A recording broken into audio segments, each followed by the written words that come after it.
Je ne veux pas d'un pays où TikTok remplace les romans, où les influenceurs remplacent les grands auteurs et où les écrans prennent peu à peu toute la place dans la vie de nos jeunes et plus largement dans celle des citoyens. Moi, ce qui m'a marqué vraiment dans ce discours, c'est la dimension très réactionnaire, très conservatrice de ce discours avec un côté, finalement, c'était mieux avant. Et je crois qu'il y a derrière une forme d'abord de mépris de classe. Ceux qui lisent sont forcément plus intelligents, plus cultivés, plus ouverts, et ceux qui ne lisent pas sont forcément moins intelligents, etc., etc. Est-ce que c'est faux? Oui, mais moi, oui, je crois que c'est complètement faux. On peut ne pas lire et être tout à fait pertinent dans sa vision du monde. On peut être très intéressant et ne pas lire. Moi, je connais des gens qui ne lisent pas, qui sont tout à fait intéressants, et des gens qui lisent ou qui prétendent lire, d'ailleurs, c'est dit en passant, mais bon, des gens qui lisent et qui n'ont pas des choses très intéressantes à dire sur le monde. Et je dis une autre chose, c'est qu'il y a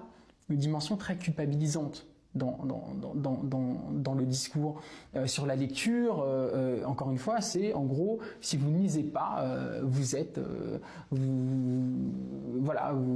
pas intelligent. Il faut dire aux gens qui ont soit du mal à lire, soit qui n'aiment pas lire, ou que sais-je encore, que ce n'est pas grave, qu'il y a d'autres manières de s'intéresser au monde, de s'intéresser aux choses, de s'intéresser à la culture. Et rappelons-nous, il y a toujours eu des discours désobligeants sur les jeux vidéo.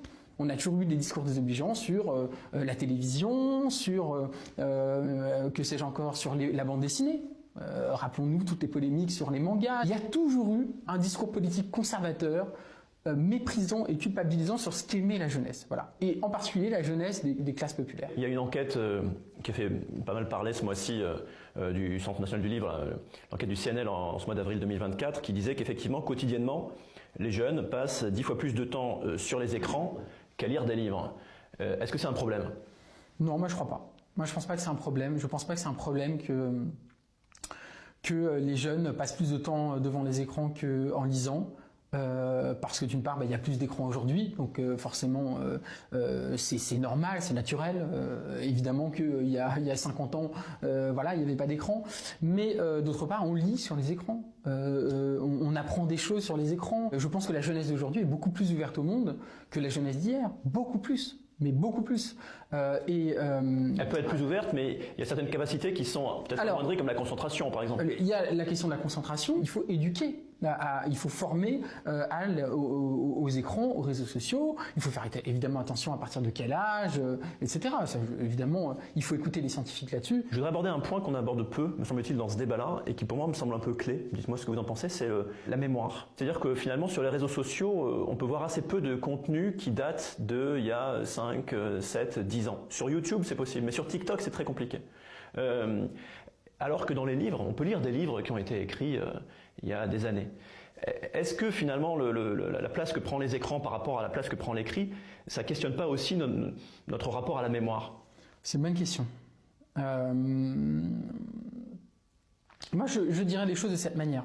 C'est pas parce que vous avez des contenus qui sont courts, qui sont instantanés, qui ne sont pas intéressants. Et même si c'est quelque chose d'un peu éphémère, ça n'en fait pas quelque chose de méprisable ou de médiocre, ou que sais-je encore. Mais ça serait vrai ce que vous dites si ça coexistait. Ce qu'on reproche souvent aux écrans, c'est que le temps passé devant les écrans prend la place du temps qu'on pourrait passer devant un livre, j'ai l'impression.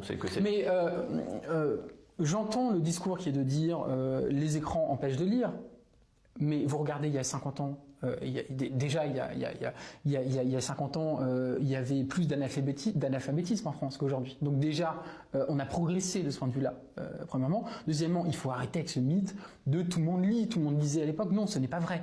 La lecture n'a jamais été quelque chose qui a été toujours partagé par toute une population pour qu'on en arrive à une situation aujourd'hui où plus personne ne lit. Ça, c'est pas vrai, c'est faux. La discussion qu'on a, en fait, elle procède d'une vidéo que j'ai vue sur les réseaux sociaux, justement, d'une chronique que vous avez tenue chez Radio OJ. Dans les commentaires, alors il y avait des gens a priori conservateurs, disons pour faire simple de droite, mais il y avait aussi des gens plus progressistes, pour faire simple, de gauche.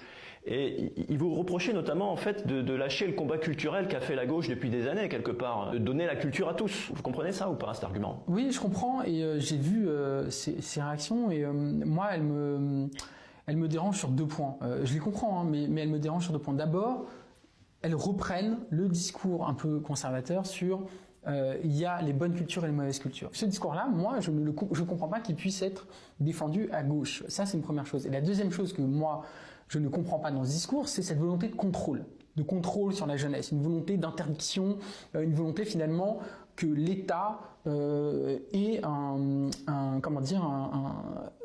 dispositif de contrôle sur ce que doivent regarder, ce que doivent aimer les jeunes, etc., etc. Moi, je n'aime pas ce discours. Je trouve que ce discours est dangereux. Je dis encore une fois, il faut un discours positif sur tout ça. Il faut dire que la lecture, c'est bien, mais les autres formes de culture, c'est bien aussi. Si vous aviez des enfants ou si vous en avez, on peut supposer qu'en fait vous leur donnez des livres et pas un écran. Est-ce que du coup, c'est pas en contradiction avec le discours que vous tenez ? Oui, je pense qu'il y a une question de la question de l'âge, en effet, elle est importante. Savoir à quel âge on peut commencer avec les écrans, etc.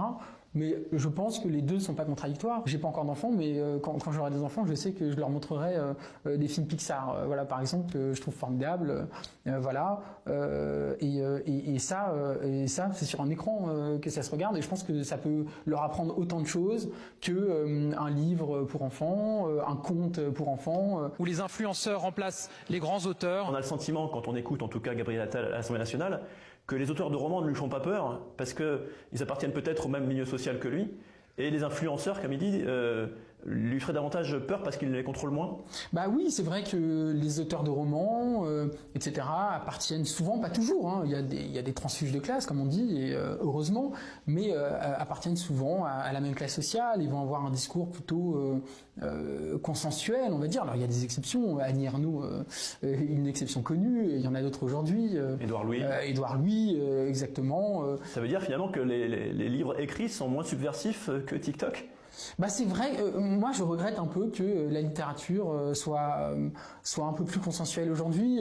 Après moi je lis pas tout ce qui s'écrit aujourd'hui, il y a des choses formidables, voilà. Mais c'est vrai qu'on peut voir plus de subversion chez certains ou certaines influenceuses et dans certains contenus sur les réseaux sociaux. Moi je me rappelle pendant la réforme des retraites, on n'a pas entendu beaucoup les artistes, on a fini par les entendre un peu, mais on n'a pas beaucoup entendu les artistes voilà, et on a entendu par contre quelques influenceurs, influenceuses. Il y a une influenceuse par exemple qui s'appelle Crazy Sally qui a un discours très politique, très engagé, qui est tout à fait intéressant.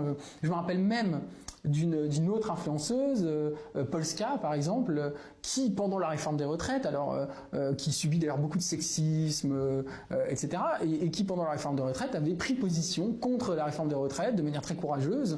Et je m'étais dit, bah c'est fou, quelqu'un comme Polska par exemple a plus de courage que beaucoup d'écrivains, on va dire, respectables. Les écrans prennent peu à peu toute la place dans la vie de nos jeunes et plus largement dans celle des citoyens. Il dit des citoyens, mais nos jeunes. Le côté possessif du nos me frappe. C'est-à-dire que les jeunes appartiendraient soit à Gabriel Attal, soit à l'Assemblée nationale, soit à la France. Comment vous l'interprétez ce nos ? Alors, c'est vrai que dire nos jeunes, des citoyens et nos jeunes, bon déjà on fait la distinction entre jeunes et citoyens. Les jeunes sont aussi des citoyens. Gabriel Attal devrait le savoir, il est censé lui être encore un peu jeune. Il a le début de la trentaine, bon voilà. Mais déjà ça c'est intéressant. Et puis ensuite, en effet, nos jeunes, c'est-à-dire il y a une dimension paternaliste, condescendante et une dimension aussi un peu autoritaire là-dedans. Mais ce besoin d'autorité que tient le gouvernement actuel, est-ce que finalement il n'est pas voulu par l'ensemble de la société, peut-être pas tout le monde, mais une majorité de la société ? Alors il y a en effet un raidissement. Voilà. En France, il y a un raidissement de la population. Il y a une demande plus forte d'autorité. Il y a une banalisation, une généralisation des discours autoritaires, sécuritaires, très importants. Moi, je pense que la gauche n'a pas su suffisamment s'opposer à ces idées qui est en train de monter, mais de s'opposer de manière radicale. La gauche, je crois, a voulu faire des compromis. La gauche a voulu dire l'immigration, ça peut être bien et pas bien. La gauche a voulu dire la sécurité, c'est important, il faut des mesures sécuritaires, mais pas aller trop loin. Je pense que la gauche a voulu faire des compromis là où il fallait pas en faire.